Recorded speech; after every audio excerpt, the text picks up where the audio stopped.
Hey everybody, I'm Mason Brown, and greetings from Santa Monica.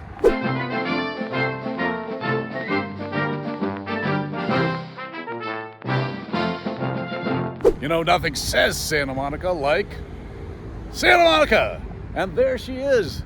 This is the iconic statue of Santa Monica, which was sculpted by Eugene Morahan in 1934, thanks to some funding from the Public Works of Art project, which was part of the first New Deal. But Morahan didn't do it alone. Morahan ran into some trouble completing the 18-foot sculpture on schedule, and he had to call on a friend to come in from South Dakota to help. That friend was Gutzon Borglum, the sculptor behind Mount Rushmore. Woo! Of course, nowadays, Borglum has fallen into disfavor because he may or may not have been a member of the KKK. What? But don't worry, there's no evidence that Morahan shared Borglum's worldviews. All we can say for sure is that Morahan had a racist friend. Anyway, the statue of Santa Monica is awesome.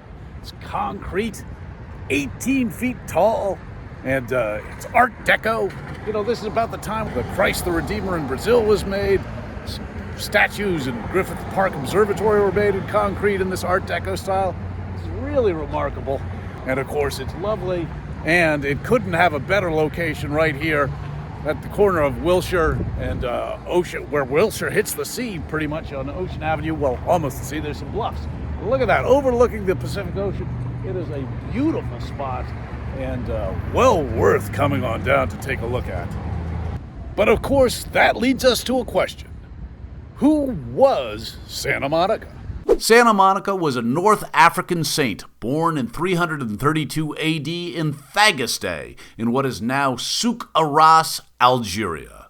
She was married to a Roman pagan named Patricius, a man with a violent temper, prone to adultery and abuse. Damn. According to Wikipedia, which is where I do all my research, her alms, her deeds, and her prayer habits all annoyed her husband, but eventually he converted on his deathbed. Yippee!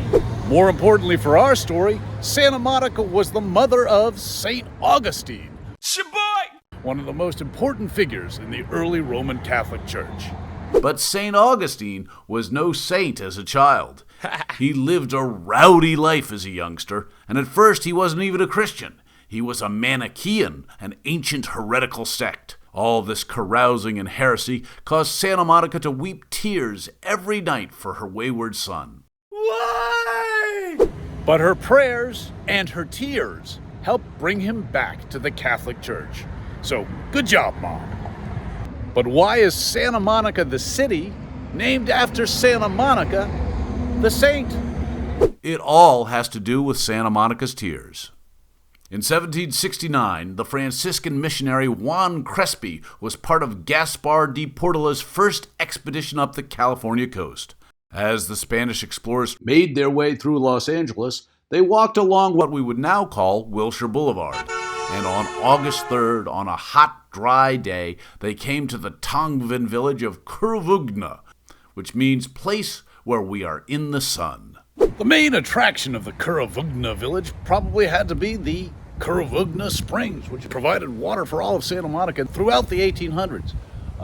They're behind me now. They're located on the campus of University High School on Barrington in Ohio, and it's Saturday at around 1:30, and the hours are 10 to 3, but it's locked. But still, you can see behind me there's a Chumash hut, and it looks to be springs. These springs had provided the Tongva people with plentiful water since at least 400 BC. Woo! But Europeans of that time, Juan Crespi felt he needed to rename the springs. And here's where things get a little unclear. One legend has it that Crespi called the springs Las Lágrimas de Santa Monica because two of the pools reminded him of the tears that Santa Monica shed over her erring son. The only problem with this legend is that Crespi wrote in his diary that he named the place San Gregorio. Another story says that Juan Crespi's stop at Kuruvugna Springs took place on the feast day of Santa Monica. But at that time, her feast day was celebrated on May 4th, so that doesn't make any sense. No matter what exactly happened, By the 1820s, the name Santa Monica was definitely associated with the pools. And in 1827, its first official use occurs in the form of a grazing permit. In 1839, the springs were granted by the Mexican government to Don Francisco Sepulveda in a large parcel of land called Rancho San Vicente y Santa Monica. Mexico then drops out of the picture after they lose the Mexican-American War in 1848. But their land grants continued to be honored thanks to the Treaty of Guadalupe Hidalgo. In 1872, the Sepulvedas sold their land to Robert Baker, who, 2 years later, sold 3/4 of his interest in the land to the hugely rich Nevada Senator John Percival Jones. Brief aside, that explains the name of the popular Santa Monica nightclub, Senator Jones. Although Jones eventually moved to Santa Monica himself, at that time he was often in Washington doing senator stuff.